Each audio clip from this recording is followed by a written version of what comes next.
tus pies entrego lo que soy.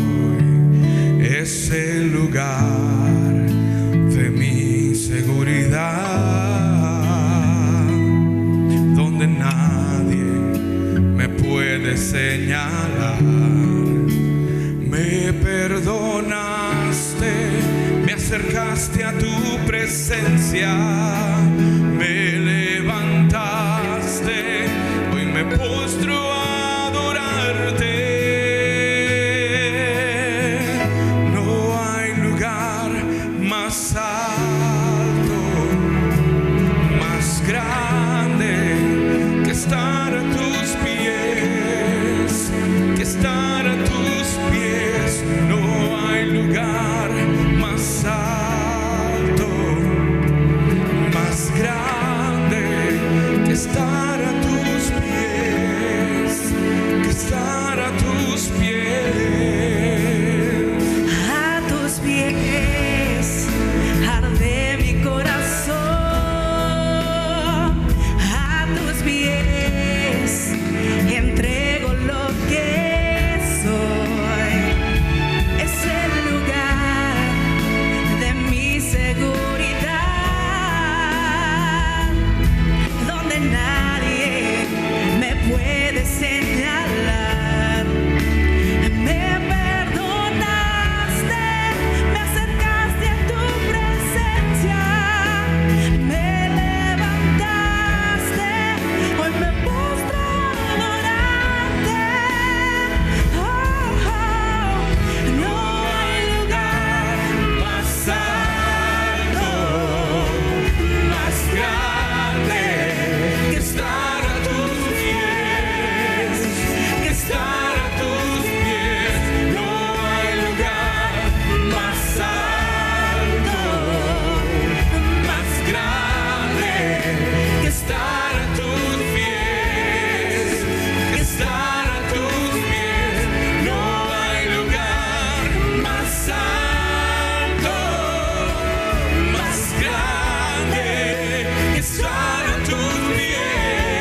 estar a tus pies, estar a tus pies.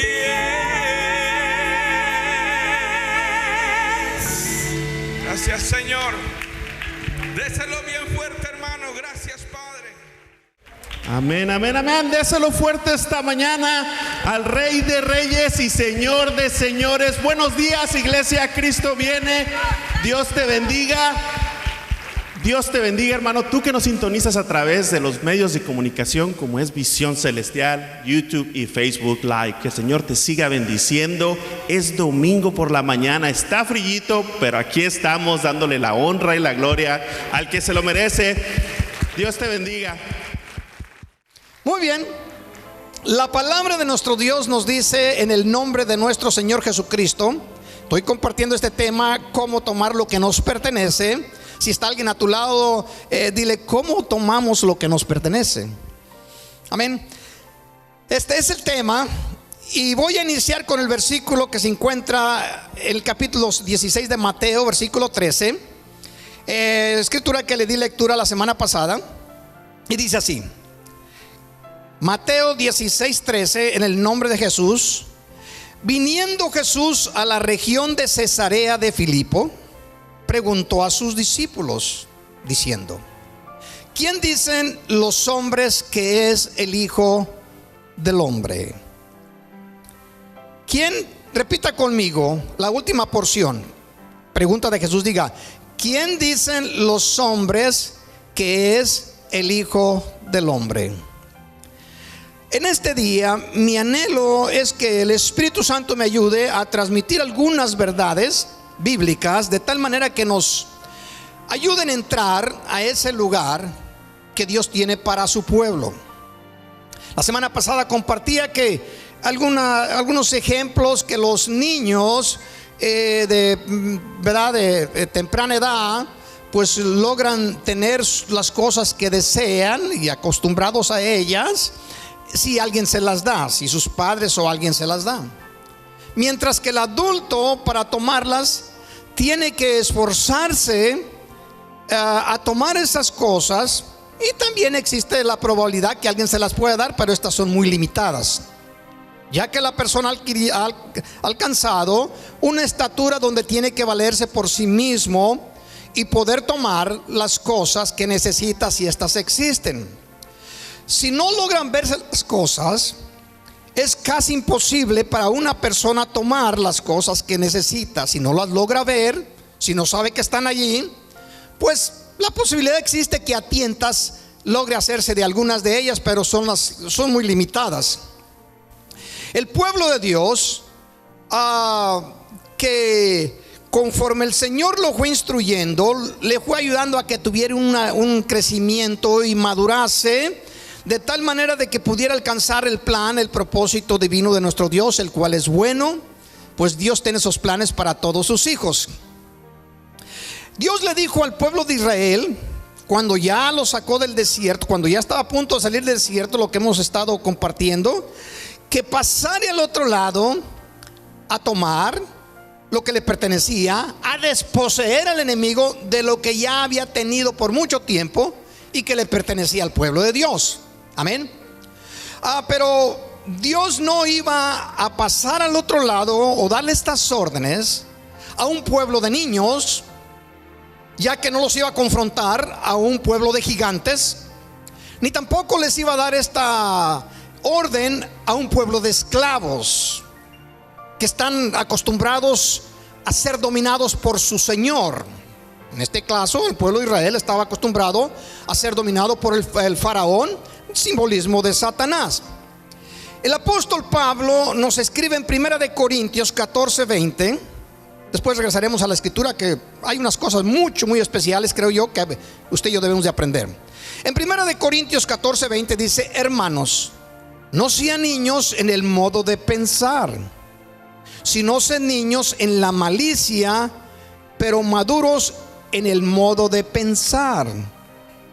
O sea, el Señor nos habla que como hijos de Él debemos de madurar en las cosas de Dios. Debemos de madurar en nuestra forma de pensar.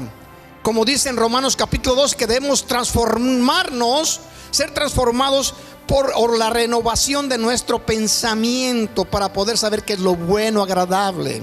Amén.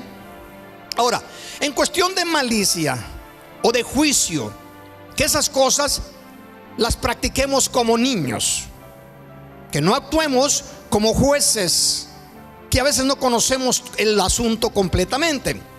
El escritor a los Hebreos nos dice en el capítulo 5 verso 12: y habéis llegado a ser tales que tenéis necesidad de leche y no del alimento sólido.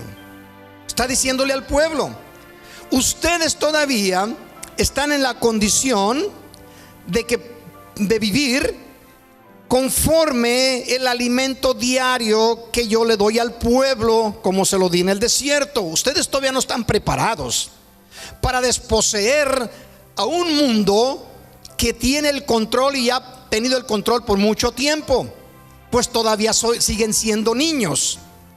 Necesitan madurar, necesitan cambiar su forma de pensar.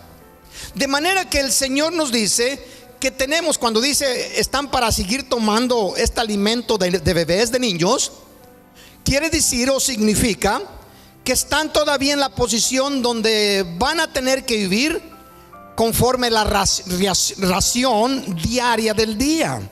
En otras palabras, voy a tener que seguirlos alimentando en la forma que se alimentan los bebés. No les puedo entregar absolutamente nada más, porque los dañaría. No sabrían ustedes cómo usarlo. Bueno, la idea es que usted y yo, al pasar al otro lado, pasemos como conquistadores, como gente madura, como gente ya con las capacidades de no solamente ser el receptor, sino convertirnos en aquel que da, aquel que se convierte en un árbol que da fruto para el bienestar de los que nos rodean. Primeramente, claro, comenzando con nosotros y todos aquellos seres que Dios ha puesto bajo la cobertura. Para poder entender mejor el asunto de este día, es necesario que nosotros conozcamos en la forma, lo cual ya conocen, pero yo quiero repetirlo por si alguno no lo sabe. Se requiere primeramente conocer la naturaleza del Hijo de Dios. Se necesita conocer su naturaleza, su posición, quién es Él. Significa que Cristo, al cual usted y yo conocemos, su simbolismo, que significa ungido, es Dios. Dios vino del cielo en la persona o en el simbolismo del ungido. ¿Sí? Dios el ungido, que significa también el nombre que se le dio Jesús, significa el que nos introduce dentro del reposo, el que nos mete a la promesa, que también significa el que nos liberta o nos sana o nos salva. Jesús, el Hijo de Dios. Bendígalo si lo siente en su corazón. Ahora, cuando usted y yo entendemos el nombre de Jesús, porque lo vamos a ver más adelante, y es necesario que tengamos lo máximo de la revelación de Dios para entender el concepto de lo que el Espíritu quiere comunicarnos en este día. El nombre de nuestro Señor Jesús lo vemos en Juan capítulo 1, Evangelio de Juan capítulo 1 versículo 1. Aparecerá en las pantallas en la traducción Dios habla hoy. Espero que también los que están allá en televisión, viéndonos a través de los medios, puedan verlo. El versículo en la traducción Dios habla hoy, que no es nada, no hay diferencia en la traducción Reina Valera, solamente las expresiones, el lenguaje. Dice así: en el principio ya existía la palabra. Diga conmigo: en el principio ya existía la palabra, y aquel que es la palabra estaba con Dios y era Dios. Creo que perdieron una oportunidad allí de exaltar al Rey.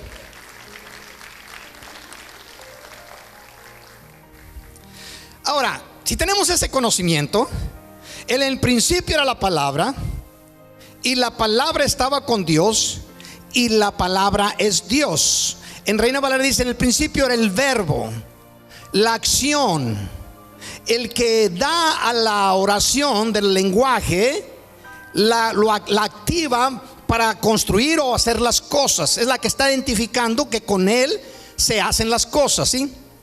Ahora vamos nosotros a volver al inicio del versículo que dimos lectura, porque ahí estaremos concentrándonos un momento. Mateos capítulo 16, versículo 13 y 14. Hoy vamos a aprender unas cosas que a mí lo personal me bendicen de una forma muy linda. Mi oración es que pueda ponerlos en práctica, y espero que también usted pueda recibir lo mismo.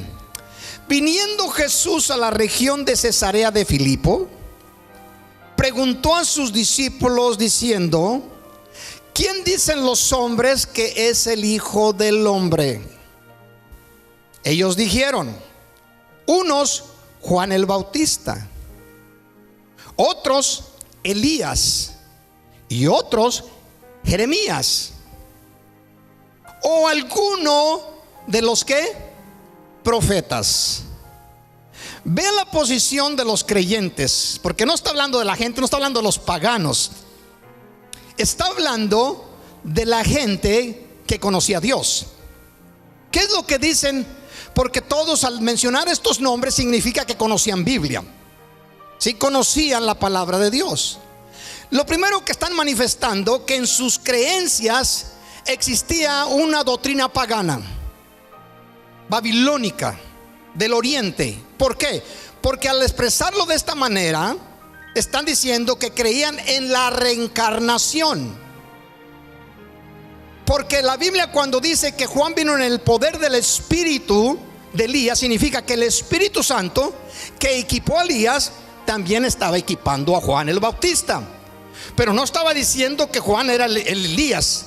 La Biblia habla en forma enfática, firme, de no creer en una tal reencarnación, porque eso es pagano. Es una mentalidad del este que afectaba a los creyentes de ese tiempo, ya que habían estado en Babilonia y absorbieron mucho de sus enseñanzas, de sus creencias paganas. Usted recuerda cuando iban en la barca y los discípulos se habían adelantado de Jesús, y después en la noche miraron que alguien venía caminando sobre las aguas. ¿Y qué fue la pregunta? Dice que creían que era un fantasma. La Biblia jamás provee información de que la persona que muere tenga la capacidad de aparecer. En el momento en que la persona muere, su alma va a un lugar que ya eligió antes de haber muerto, y de ahí no puede salir.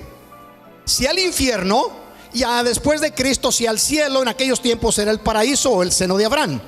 De manera que cuando alguien dice: se me apareció un fulano o un mingano, como decían en mi tierra, significa que es un demonio. Es un demonio. Y lo dice: pero sabe, me dijo todo lo que yo era o que había conocido, dijo estas cosas. Claro, los que conocen tu vida y la vida de todos los seres humanos son los demonios que están ahí constantemente. Conocen desde antes de que nacieres, conocen la historia y tienen un buen cerebro en ese aspecto. No son como los humanos, que se nos olvidan todas las cosas. Ahora, veamos cómo prosigue la palabra de nuestro Dios. Las respuestas de los discípulos están dando en esta ocasión una información que la gente no tenía la menor idea de quién era Jesús. Están hablando que no sabían absolutamente nada de quién era Jesús. Eso es lo que están manifestando en esta posición. ¿Quiénes eran esta gente? Eran los escribas, los fariseos, los saduceos, los herodianos y el resto de los creyentes sin ministerio. Está hablando de los ministros de Dios, religiosos y civiles, y el resto de la congregación. Todos estaban en el mismo barco. Cuando les preguntaban: ¿quién creen ustedes que sea Jesús?, la respuesta era bien paralela, bien religiosa. Es alguno de estos personajes que han tomado el cuerpo de esta persona y se están manifestando en estos últimos tiempos. Esto era muy preeminente en el pueblo en los tiempos de nuestro Señor Jesucristo. Estas gentes, me atrevo a decir, para que nadie se vaya a creer más de lo que realmente es, como dice la Escritura, y no vayamos a pensar en forma tan negativa de estas gentes, porque la mayoría del cristianismo vive en el mismo barco. Esta gente, en los tiempos de Jesús, el menos conocedor de la palabra de Dios, me atrevo a decir que tenía un conocimiento más amplio que la mayoría de los cristianos de nuestros tiempos.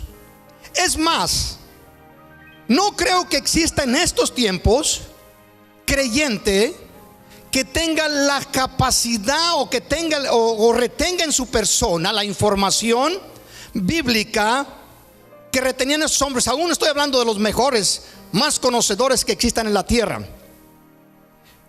Si ellos estaban en tan buenas condiciones con respecto del conocimiento, ¿por qué le fallaron tanto?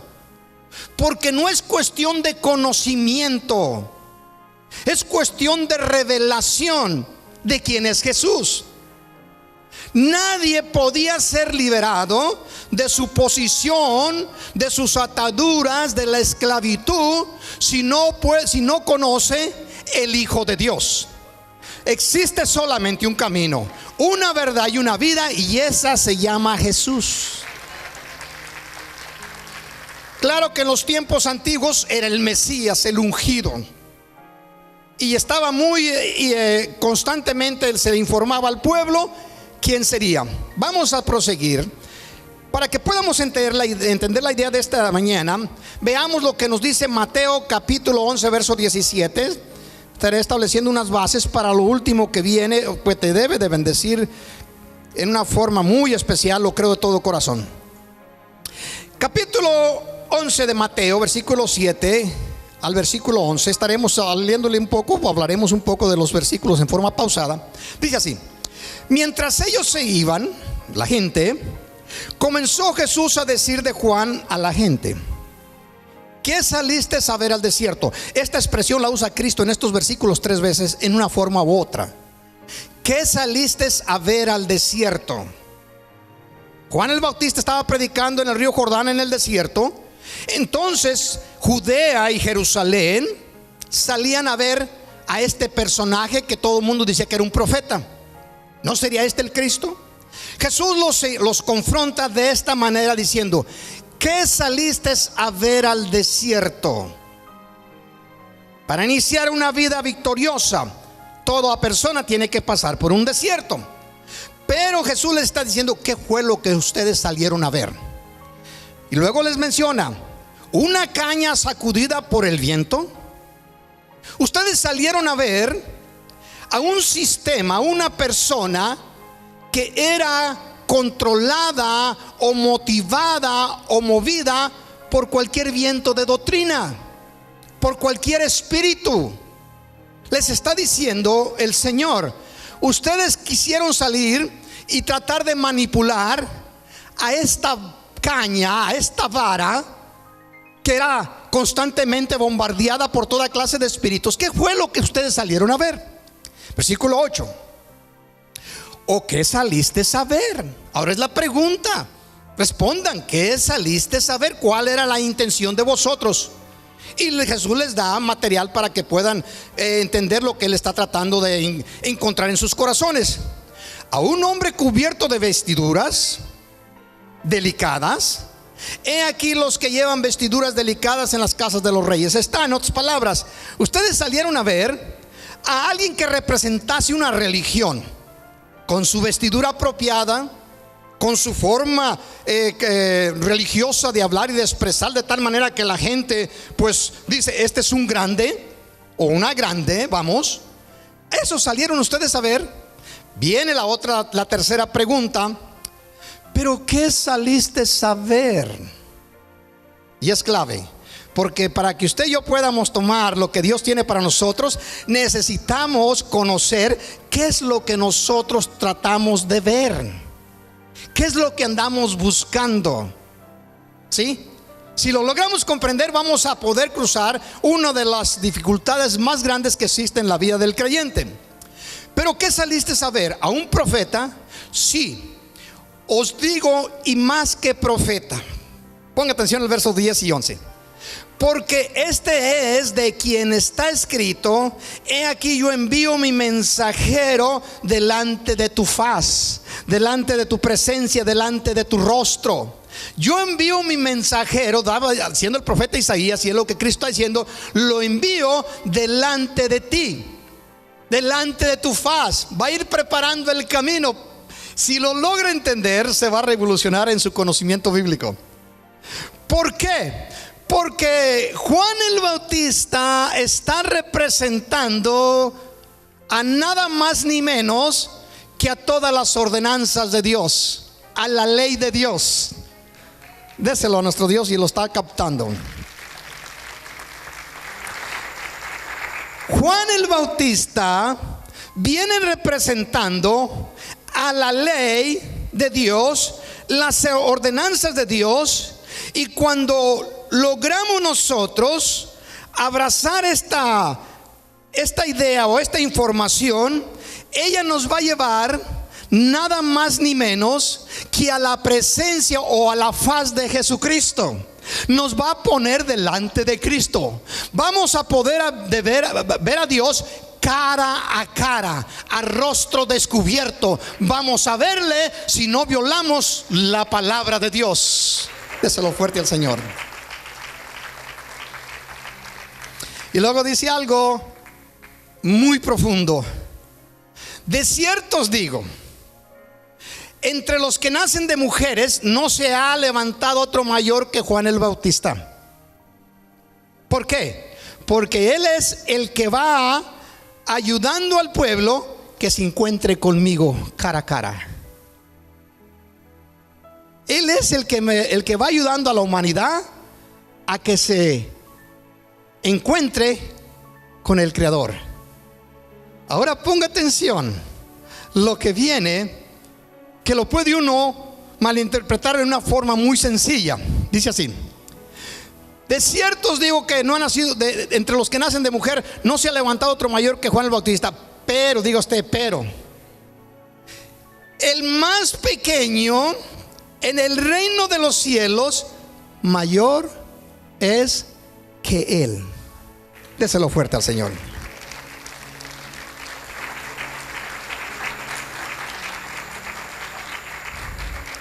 Yo por mucho tiempo le daba una interpretación, de seguro que la mayoría de ustedes también le da, o algunos de ustedes. El más pequeño en el reino de Dios mayor es que él. No está hablando del cielo. Primeramente eso hágalo a un lado. Aquí la Biblia no está hablando del cielo donde se encuentra el trono de Dios. Está hablando del reino de los cielos. Diga usted, el reino de los cielos. No está hablando del reino de Dios, que lo incorpora todo. Está hablando del reino de los cielos, que significa una embajada del reino divino en la tierra. La embajada, una embajada del cielo donde existen las cosas necesarias para vivir al nivel de todos los que viven en el cielo. Voy a tratar de explicarlo un poquito mejor. Estados Unidos, como todos los países, en su mayoría tienen embajadas en otros países. Estados Unidos tiene una embajada, vamos a decir, país nuestros, latinos, sea en las islas o sea en el continente, México, Guatemala, Salvador, Honduras, etcétera, etcétera, y podemos ir hacia abajo. En esas embajadas no interesan las condiciones de ese país. Puede ser un país en eminencia o puede ser un país en quiebra. Pero en la embajada de Estados Unidos existen todas las propiedades, existen las cosas necesarias para vivir dentro de esa embajada al nivel de lo que se vive dentro del país de Estados Unidos. ¿Me estoy explicando?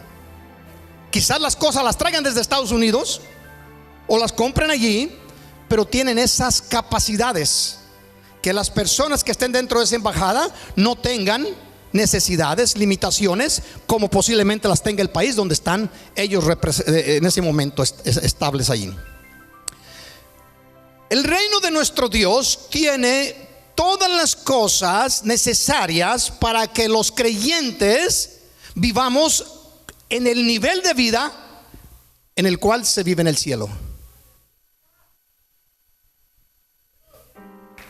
Bendígalo. Si Juan el Bautista es grande más que todos los hijos de los hombres, ¿cómo es posible que el más pequeño en el reino de los cielos sea superior? Porque el Juan el Bautista está representando a aquellos que vienen de la ley. Y los de la ley, el plan es llevarlos delante de Jesús y meterlos en el reino de Dios. Y dentro del reino de Dios, incluyendo a Juan el Bautista, cuando ya entra allí, es superior. ¿Por qué? Porque en el reino de Dios no se vive por cuestiones de señorío, de fuerza o de poder o de riquezas. Toda persona, hombre y mujer que entra en el reino de Dios, estoy hablando en esta embajada, donde se encuentra la provisión de Dios, donde se encuentra la tierra prometida, allí el hombre que es superior es el que es servidor. En el reino de Dios, cuando logramos entrar a la tierra prometida, el que sirva más es superior. El más pequeño, el que es más humilde, más manso, el que toma de las cosas del reino de Dios para ayudar a su hermano y a su hermana, esa persona Dios la pone en alto, la pone sobre todos. No es cuestión de vestidura, no es cuestión de capacidades, es cuestión de humildad. Y Cristo nos lo muestra, porque el Hijo del Hombre no vino a ser servido, sino a servir. Esto lo pone sobre todos los seres humanos. Cuando usted y yo comprendemos esta idea, debemos de cambiar nuestra mentalidad. Que en el reino de Dios lo máximo, lo más importante es servir. Servir. Ahora, veamos cómo Lucas nos menciona en el capítulo 17, verso 20. Los fariseos le preguntaron a Jesús cuándo había de llegar el reino de Dios. Y es en la traducción Dios habla hoy.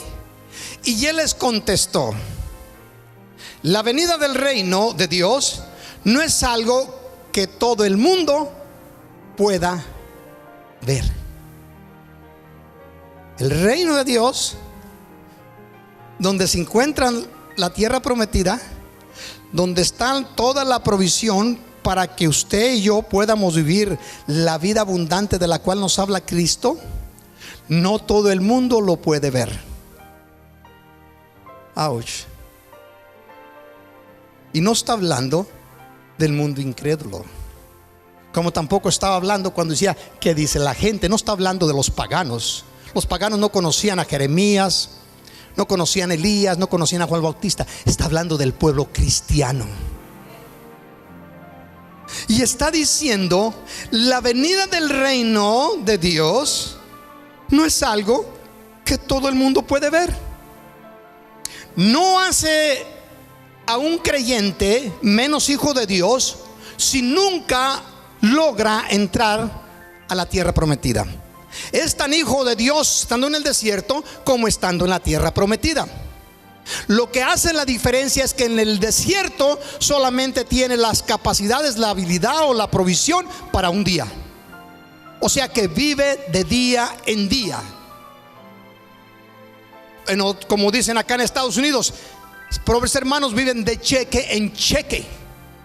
Y el día que no tienen ese cheque, pues no hay para poder conseguir algunas cosillas por allí. Y algunos, cuando les llega un cheque extra, como cuando el gobierno les da algo o agarran el income tax, no hayan qué hacer con él. Y se vuelven, hay una confusión inmensa, De tal manera que dice, pues ¿qué hacemos? Vámonos de vacaciones. Pero está la pandemia, no le hace. Vamos a gastarnos esto. No sea que alguien vivo venga por ahí y no lo quite. ¿Por qué? Porque viven al día. Viven con la provisión del desierto. Dios no los va a desamparar. El Señor dice que no nos va a desamparar, que no ha visto justo desamparado ninguno de sus simientes que anden mendigando por pan. Comida van a tener para el día. Bendígalo.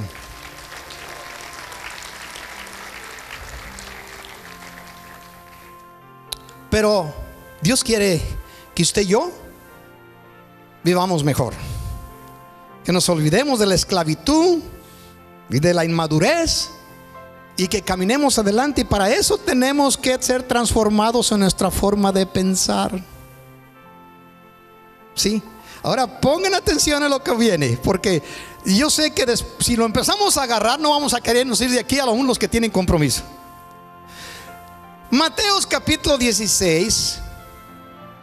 Él les dijo, creo que me regresé. ¿Dónde ando allí? Sí, es donde comenzamos. Mateo capítulo 16 versículo 15. Él les dijo, recordemos, está hablando quién dice la gente. Esto viene desde el principio del versículo base para agarrar la escritura. Él les dijo, ¿y vosotros quién decís que soy yo?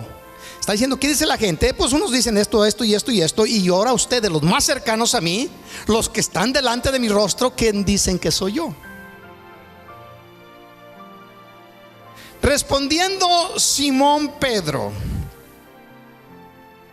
dijo, tú eres el Cristo, el Hijo del Dios vivo. Bendígalo.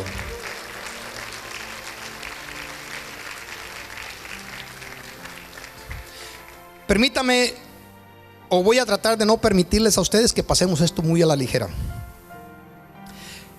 Cuando Pedro dice estas palabras, Simón hijo de Jonás, más adelante lo va a decir Cristo, dice estas palabras, le está diciendo, tú eres Dios,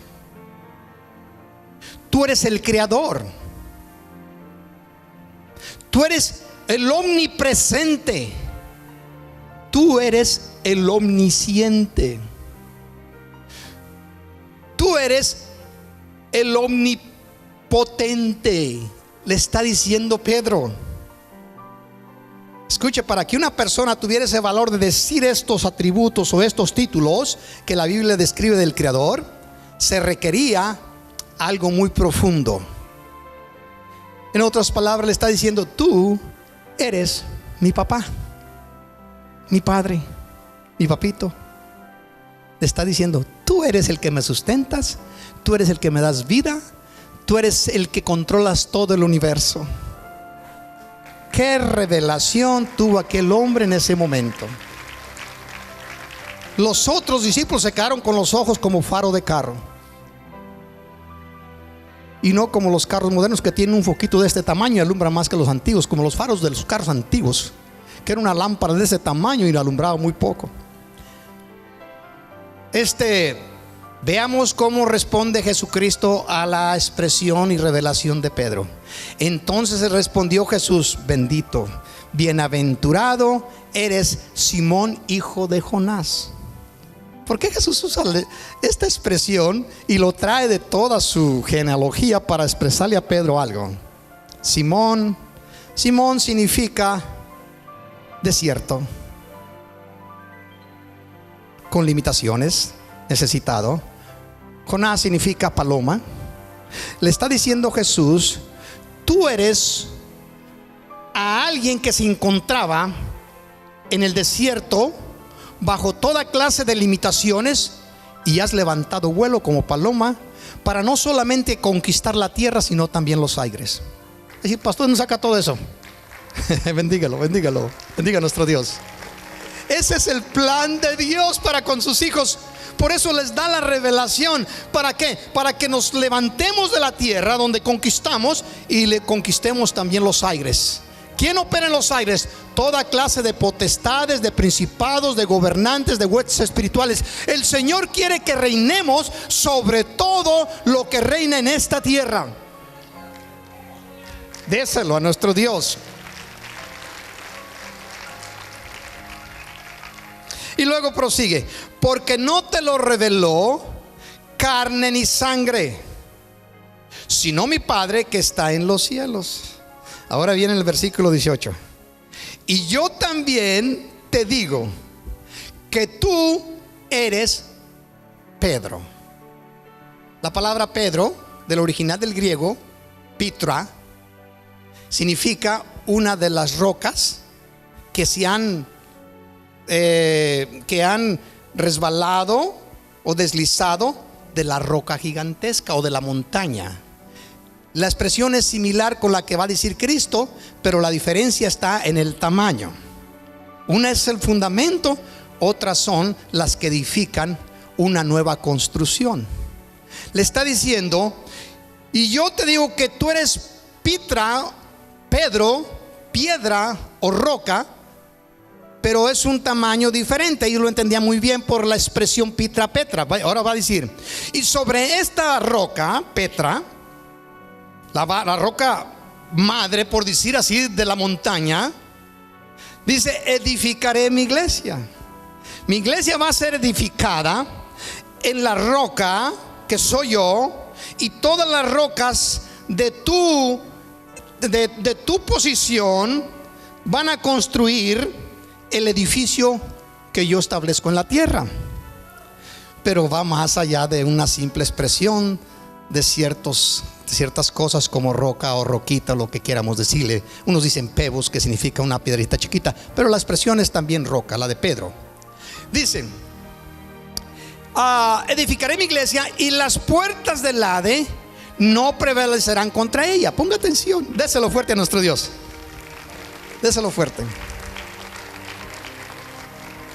porque viene algo que va a ser difícil de que lo podamos asimilar en la forma apropiada. El Señor está diciendo: ni las puertas del Hades, son los poderes del infierno, no podrán prevalecer en contra de la iglesia. Pero ¿qué es lo que está diciendo? Está diciendo el Señor que en el reino de Él es donde existe la revelación que Pedro recibió. Y en el reino de Dios, todo lo que el hijo o la hija de Dios junte, ate, porque lo vamos a ver en el versículo que sigue, todo lo que junte, todo lo que posea, todo lo que selle en la tierra, las puertas del Hades, el infierno no podrá penetrar a quitártelo. Las puertas de la iglesia serán un obstáculo imposible de cruzar para un sistema caído. Ahora lo dice en el versículo 19. Mateos 16, 19. Viene algo muy interesante que nos conviene abrazar, poner en práctica cuando comprendamos a qué se está refiriendo el Señor. Dice: y a ti te daré, versículo que leímos la semana pasada, así de seguidito, de corrido: y a ti te daré las llaves del reino de los cielos. Ponga atención. No se requiere ser una persona muy académica o con un estudio muy elevado. Lo único que se requiere es tener un conocimiento de vida. ¿Para qué sirven las llaves? Para abrir. Sirven para abrir, para entrar a un lugar que tiene sus limitaciones para los que están afuera, ¿verdad? Tiene sus defensas, como le quieramos llamar. Sirve para entrar y sirve para salir. Las llaves. Ok, le está diciendo: a ti te daré, está hablando tiempo futuro. Esto va a ser un constante, un continuo provisión de Dios. Cuando tengas necesidad, te voy a dar las llaves. No está hablando del cielo. Por favor, no interprételo de esa manera. A ti, a todos mis hijos, les voy a entregar llaves que les van a ayudar a entrar a la tierra prometida. Tierra prometida y reino de Dios, de los cielos, son sinónimos, bíblicamente hablando. De manera que a ti te voy a dar las llaves. No está hablando de una llave, está hablando de muchas llaves. No está hablando de las llaves que le quitó Jesucristo a Satanás. No, está hablando, te voy a entregar las llaves para que tú puedas entrar al reino de los cielos, a la tierra prometida, y tomar posesión de lo que andes buscando. Ahí se encuentra. Cuando tú lo necesites, te lo voy a revelar. La revelación es lo que te va a ayudar a entrar. La revelación que yo te dé es la que te va a ayudar a entrar, a tomar posición de lo que existe en mi reino, en mi testamento, en mi tierra prometida para ti. Y luego es donde viene la expresión: y todo lo que atares, quiere decir, todo lo que juntes, todo lo que tomes, todo lo que abraces, todo lo que selles en la tierra será atado en el cielo. En otras palabras, al momento de que tú entres, porque yo te abrí la puerta, tomaste la revelación que te di, las llaves, entraste, tomaste lo que tú necesites, puedes salir para afuera y el infierno no puede venir a ti y quitártelo. Puedes vivir como lo que eres, un príncipe, una princesa en un reino opuesto al reino mío. Tendrás la abundancia, la salud, la paz, la felicidad que el resto del mundo no podrá tener. Tendrás esto. Y si quieres algo otra cosa, la puedes tomar y la puedes conservar para el día que la necesites. Lo que atares y lo que desatares es tuyo. Es tuyo y tú puedes hacer lo que gustes con esa cosa, lo que anhele tu corazón. Está diciendo nuestro Señor Jesucristo. Ahora viene la pregunta. Recordemos, todo esto empezó a causa de una pregunta que Jesús hizo a los discípulos: ¿quién dice la gente que soy? ¿O que es el Hijo del Hombre? Ahora aquí es donde está lo más difícil de poder entender y asimilar para nosotros, el pueblo cristiano. Y les voy a hacer la pregunta: ¿qué dice la gente que es esto? La Biblia. No hay nada de dificultad para expresar lo mismo que expresaron los discípulos. La gente dice, esta es la Biblia. Nosotros estamos hablando de gente creyente, y nosotros decimos que es la Biblia, la palabra de Dios. Ok. Ahora, yo creo que allí se me adelantaron un poco. Ahora, ¿qué dicen ustedes que es esto? La palabra de Dios. Ya vamos por buen camino. Vamos por buen camino. El testamento de Dios, perfecto. El reino de Dios. Ahora, aquí es donde está lo más difícil. Recuerden, la revelación que tuvo Pedro no la tuvieron ninguno de los otros discípulos. Eso no es cosa sencilla. ¿Estamos de acuerdo? Muy bien. Aquí es donde van a rechinar los engranes y todo esto. Como decimos vanamente. Nada de malo hay que yo diga que esta es la palabra de Dios, ¿verdad? Que es el verbo de Dios. Aquí viene lo complicado. Aquí viene donde la revelación se complica. Nosotros aceptamos que esto es un Elías, un Jeremías, un profeta, pero Pedro fue vamos a decir, al fundamento. Tú eres el Cristo, el Hijo del Dios vivo. Tú eres el Dios creador aquí presente delante de nosotros. Agárrese.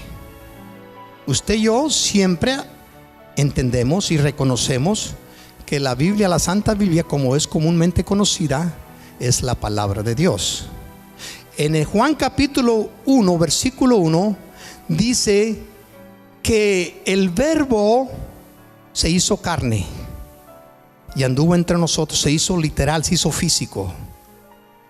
El día que usted y yo tengamos revelación como la tuvo Pedro, la palabra de Dios que está escrita en un libro sagrado como este, la palabra de Dios según la Biblia es ¿quién? ¿Es quién? Cristo Jesucristo. Entonces ahí está el brinco difícil de dar. Y por eso usted y yo no logramos tener esa revelación que tuvo Pedro, porque este libro sagrado es Jesús físico, es Dios encarnado, es Dios. Va a decir, no puedo dar el paso, no puedo dar el brinco. Ese es el problema. No lo logramos. Si lo entendiéramos, no trataríamos este sagrado libro como un libro de muchas historias, de muchas promesas, de muchas cosas bonitas. Lo trataríamos como lo que es Cristo físico en la tierra. Es donde se encuentra la provisión y la revelación de Dios para que usted y yo podamos pasar al otro lado, a la tierra prometida, y tomar las promesas. Así, wow, que si está difícil. Claro que lo está, porque se necesita una revelación superior a la que estamos acostumbrados. Por eso el pueblo de Israel, cuando agarraba el rollo, el pueblo de Israel no lo tomaba como usted y yo acostumbramos a hacerlo. ¿Sabe lo que hacían antes de poder abrirlo? Le besaban el rollo y no se animaban a tocarlo. ¿Por qué? Porque es Dios presente, es Dios. La iglesia trata este sagrado libro como cualquier otro libro común. Lo avienta en el carro, lo tira en la casa cuando llegan allí donde lo ponga. Ahí lo deja en su carro y se asolea, porque no cree que es Dios. Es Dios en palabra, en verbo, en acción. Y para que usted y yo podamos tener lo que Dios ha prometido, necesitamos de entender que aquí está lo que Dios ha prometido. Esta es la tierra prometida. Este es el Dios encarnado. Es el verbo de Dios. Es la palabra de Dios. No se trata de ser religioso y de ser un cristiano por 50, 60, 70 años. Se trata de vivir delante de la faz de Jesucristo. Déselo fuerte a nuestro Dios y le invito a que se ponga de pie. Gracias por escucharme más allá de lo que estamos acostumbrados, pero no quería cerrar este momento hasta que lograse transmitir lo poquito que pude con respecto a lo que Jesucristo le dijo a Pedro: a ti te daré las llaves del reino. A ti te daré las revelaciones para tomar de la tierra prometida. Yo creo que en este sagrado libro dice, pues ¿quién dice la gente que soy? Pues uno dice que eres un profeta. ¿Y ustedes quién dices? Pedro dice, tú eres el Cristo. Imagínense imagínense usted y yo empezaremos a ver este sagrado libro. ¿Qué es este libro? Un montón de palabras, así lo mira la gente. La mayoría de los cristianos, un libro aburrido, que si lo abro me duermo. Lo dije el otro día. ¿Sabe por qué se duerme? ¿Por qué se fastidia una persona entrando a un lugar? Porque no anda buscando nada. Y lo vuelvo a repetir, a mí no hay cosa que me aburra que me inviten a una tienda donde voy a buscar nada. Me aburre y me quiero salir lo más pronto posible, me asfixia. Pero cuando voy a un lugar a buscar lo que yo necesito, no descanso hasta que lo encuentre. Y si no lo encuentro ahí, me voy a otro lado. Pero aquí existe todo lo que Dios ha prometido a su pueblo para vivir la vida abundante. Confío. Ya no se trata de que la persona obedezca en parte. Si quieres madurar, tienes que olvidarte de si vas a ir a la iglesia o no vas a ir. Tienes que olvidarte de que si vas a orar o no vas a orar. Tienes que olvidarte si vas a estudiar o no vas a estudiar. Tienes que olvidarte si vas a sembrar o no vas a sembrar. Si vas a diezmar o no vas a diezmar. Esas son cosas de niños. El maduro, el adolescente, el adulto, esa persona ya sabe sus responsabilidades del reino. Y las responsabilidades no las está allí meditando o debatiendo. No, las hace porque en el reino está la provisión del Altísimo para aquel creyente. Levanta tus manos allí mientras el grupo nos ayuda con esta estrofa y adoremos a nuestro Dios. Mi grande deseo es que hayas sido motivados a cambiar un poco para llegar a un lugar más alto. Padre, te adoramos. Yes, dile, digámosle. Mi voz levantaré.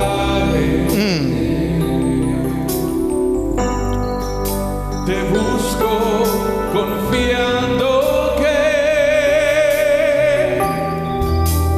me encontrarás. Olvido mis problemas. Oh sí, Padre. Si gustas pasar al altar, presentar tu causa a Dios, hazlo con toda la libertad del mundo. Sí, Padre. Eres grande y sobre todo está. Oh, esa es una verdad, pueblo. No hay nadie como tú. Te adoramos, Señor. Él es Dios. Yes. Está aquí. Es real y me ama. Oh, piénsalo, es verdad y nos ama. Él es Dios. Está aquí. Es real y me ama. Yes. Él es Dios, está aquí, es real y me ama. Él es Dios, Díselo fuerte, pueblo. está aquí, Te encuentras aquí, Señor. es real Yes. y me ama. Me amas. Dile.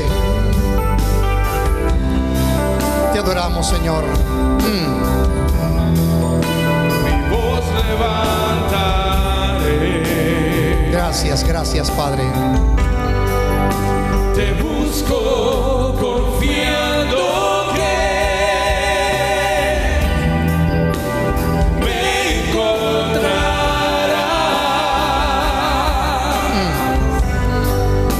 Olvido mis problemas. Tú eres mi respuesta. Eres grande y sobre todo está. No hay nadie como tú. Oh, no hay nadie como tu Padre. Dile. Eres Dios, Santo eres Dios. está Oh, aquí. yes. Es real y me ama. Eres Dios, está aquí. Es real y me ama. Eres Dios, está aquí. Es real y me ama. Él es Dios, está aquí. Es real y me ama. Él es Dios, está aquí. Es real y me ama. Él es Dios, está aquí. Es real y me ama. Ahí la música suave, platicando con nuestro Dios. Oh, y si algo anhela mi corazón, es que podamos nosotros